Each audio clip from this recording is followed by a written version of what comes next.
Hi అండి, అందరికీ నమస్కారం. ఎలా ఉన్నారు అందరూ? జనరల్గా మన ఇంట్లో పిల్లలైనా పెద్దవాళ్ళైనా ఈరోజు ఏం కూర అనగానే కాకరకాయ అని చెప్తే ముఖం తిప్పేస్తుంటారు కదా. కానీ నిజానికి కాకరకాయ మన ఆరోగ్యానికి ఎంత మేలు చేస్తుందో మనందరికీ తెలిసిందే.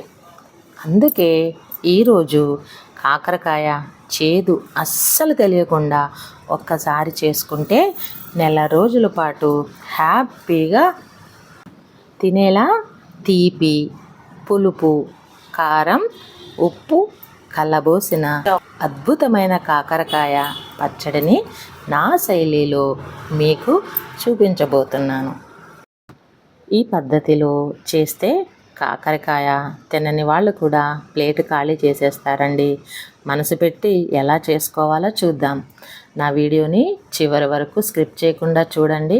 కొత్తగా నా ఛానల్ ఎవరైనా చూస్తే సబ్స్క్రైబ్ చేసుకోండి. వచ్చేసేయండి.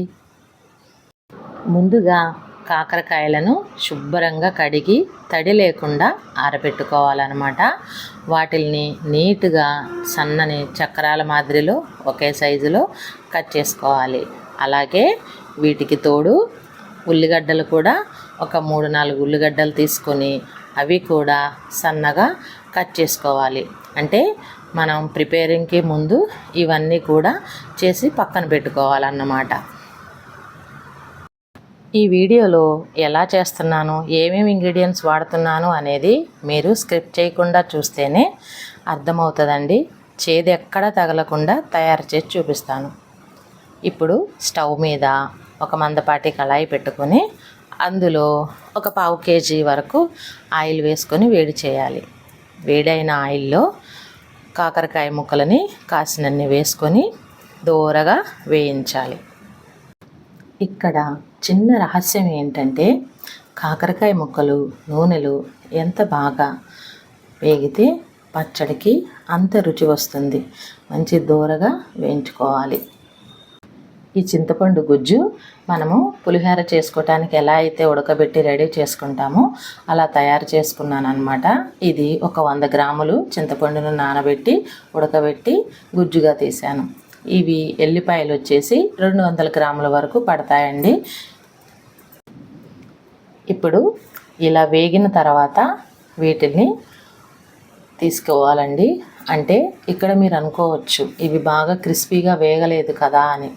అంటే ముందుగానే క్రిస్పీగా వేగితే మనకి పచ్చడి తయారీ చివరి వరకు వచ్చేసరికి బాగా గట్టిపడిపోతుందండి. ఇది అలా కాకుండా గ్రేవీలాగా ఉండాలి కాబట్టి ఇలా తీస్తున్నాను. మీరు కూడా సేమ్ ఇదే మాదిరిగా తీసుకోవాలండి. అందుకని వీడియోని స్కిప్ చేయకుండా చివరి వరకు చూస్తూ ఉండండి. ఇప్పుడు ఈ మాదిరిగా వేగిన ముక్కల్ని మరలా ఎప్పుడు వేయించుతాను అనేది మీరు వీడియో చివరి వరకు చూస్తేనే తెలుస్తుందండి. నా వీడియోని కొత్తగా ఎవరైనా చూస్తున్నట్లయితే నా ఛానల్ని సబ్స్క్రైబ్ చేయటం మాత్రం మర్చిపోవద్దండి. అలాగే చిన్న లైక్ ఒకటి చేయండి. మీరిచ్చే లైక్ వల్ల నా ఛానల్ మరింత సపోర్ట్గా ముందుకు వెళ్తుందన్నమాట. ఎంతో ప్రేమతో ఆదరింపుగా అడుగుతున్నానండి. ఒక చిన్న లైక్ అండ్ సబ్స్క్రైబ్ చేసి నా ఛానల్ని ముందుకు తీసుకువెళ్తారని ఆశిస్తున్నాను. అలాగే ఇప్పుడు నేను రెండోసారి కూడా కాకరకాయలను వేసి ఉడకబెట్టుకున్నానండి, వేయించుకున్నాను. అంటే ఇప్పుడు చూసారా, ఫస్ట్ తీసిన ముక్కలకి మళ్ళీ వేసిన వాటికి అంత డిఫరెంట్ అనమాట. అంటే అది వేయించటం అంటే మీరు అనుకుంటారు కదా వేగలేదు వేగినవి అనే వాటి తేడా కోసం చూపించాను అనమాట. ఓకేనా అండి. ఇప్పుడు ఈ రెండో వాయిని కూడా సేమ్ ఫస్ట్ ఎలా అయితే తీసామో అదే క్వాంటిటీలో సేమ్ ముక్కలు మాడకుండా మంచిగా తిప్పుతూ చేసుకోవాలి. అంటే 1 kg ఆయిల్ పోసేసి వేగించేస్తే సరిపోతుంది ఒకేసారి. కానీ చూసారా, ఇప్పుడు నేను ఎల్లిపాయలు చూపిస్తున్నాను. ఇవి వచ్చేసి పల్స్ మోడ్లో తిప్పేసుకోవాలండి. మెత్తగా గుజ్జులాగా పట్టనవసరం లేదు. ముక్కలు ముక్కలుగా ఉంటేనే ముక్కలన్నిటికీ కూడా ఎల్లిపాయ ఫ్లేవరు బాగా పడుతుంది. ఇప్పుడు నేను 3rd టైం కూడా వేయించి పక్కన పెట్టేసుకున్నాను. ఇప్పుడు ఈ వేగిన నూనెలో తాలింపుకి సిద్ధం చేద్దాం. అంటే ఇందులో శనగపప్పు, ఆవాలు చూడండి నేను వేస్తూ ఉంటాను, జీలకర్ర, ఆవాలు, కాస్త కరివేపాకు వేసుకొని మంచిగా తాలింపు చిటపటలాడిన తర్వాత మనం ఎల్లిపాయని ఏదైతే క్రిస్పీగా పట్టామో ఆ ఎల్లిపాయని అందులో తాలింపులో వేసుకోవాలి అన్నమాట. ఎంత గుమగుమలాడిపోతుందో తెలుసా అండి. ఈ ఎల్లిపాయ ఫ్లేవర్ తోటి కాకరకాయ పచ్చడి అద్భుతంగా ఉంటుందండి. ఇది ఒక టేస్ట్కి మెయిన్ సూత్రధారి అన్నమాట. ఇప్పుడు ఈ తిప్పుతున్న దాంట్లోనే మనం వేయించి పక్కన పెట్టుకున్న ఈ కాకరకాయ ముక్కలన్నిటినీ వేసేసి మంచిగా తిప్పాలి. ఇలా తిప్పటం వల్ల ఎల్లిపాయలు అన్నిటికీ సమానంగా పడుతుంది అన్నమాట. ఏ కూర చేసినా ఏ పచ్చడి చేసినా తిప్పే విధానంలోనే ఉంటుందండి. ఇప్పుడు మనం కట్ చేసుకున్న ఉల్లిగడ్డ ముక్కలు ఉన్నాయి కదండి, అవి ఇప్పుడు వేసుకోవాలి. అంటే ఎల్లిపాయ చివరి దశలోనైనా వేసుకోవచ్చు, లేదా ఇలా వేసి అయినా వేసుకోవచ్చు. అంటే ఉల్లిగడ్డ మాడకుండా ఉండాలి కదా, అలా ఉంటేనే ఇక్కడ మంచిగా గ్రేవీలాగా ఉంటుందన్నమాట. సహజమైన తీయదనం అలాగే కాకరకాయ చేదుని చంపేసి పచ్చడికి మంచి గ్రేవీని ఇస్తుందండి. అందుకనేసి ఇలా వేయించుకోవాలి. ఇప్పుడు కాస్తంత పసుపుని యాడ్ చేసుకోవాలి. అలాగే ఇలా జాగ్రత్తగా కలుపుతూ ఉండాలన్నమాట. చూస్తూ ఉండండి. నేను ఒక చిన్న పాట పాడుకుంటాను. చేరువైన రాయబారాలే చెప్పబోతే మాట మౌనం, దూరమైన ప్రేమ ధ్యానాలే పాడలేని భావగీతం, ఎండల్లో వెన్నెల్లో ఏం చేతూ. ఇప్పుడు ఇంకా వీడియోలోకి వచ్చేసేయండి. దీనికి సరిపడగా ఉప్పు వేసుకోవాలి. అంటే నేను చూపిస్తున్న ఈ ఉప్పు ఈ గంటెతోటి నేనైతే ఒక 5 స్పూన్ల వరకు వేసుకున్నాను. అంటే అది ఉప్పు తినేదానిని బట్టి ఉంటుందండి, తర్వాత చూసుకొని వేసుకోవచ్చు. అలాగే ధనియాల పొడి వేసుకున్నాను, అంటే దీనికి రుచికి ఫ్లేవర్ కోసం అన్నమాట.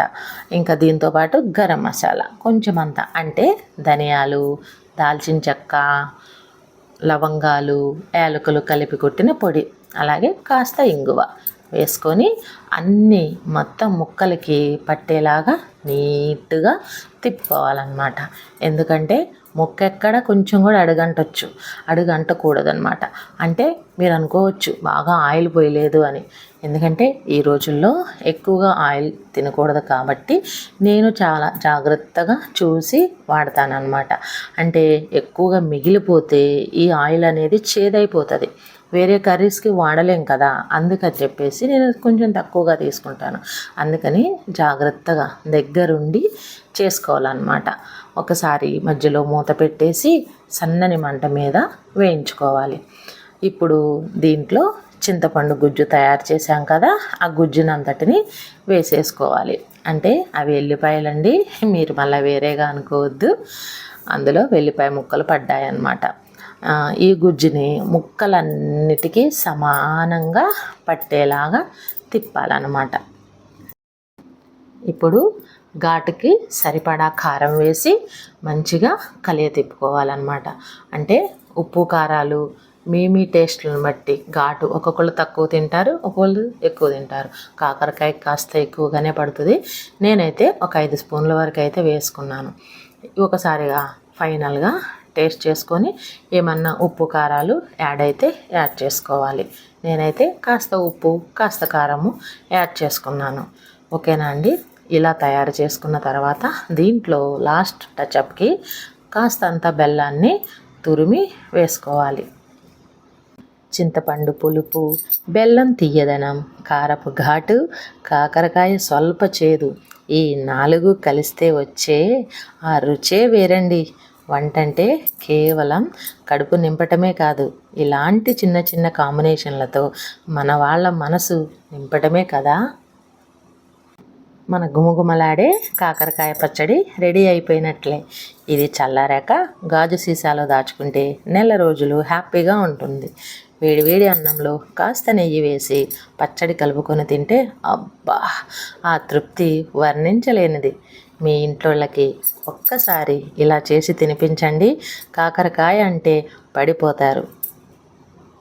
ఈ ప్రేమాభిమానాలతో చేసిన పచ్చడి మీకు నచ్చితే ఒక చిన్న లైక్ చేయండి, మీ వాళ్ళకు షేర్ చేయండి, మన ఛానల్ని సబ్స్క్రైబ్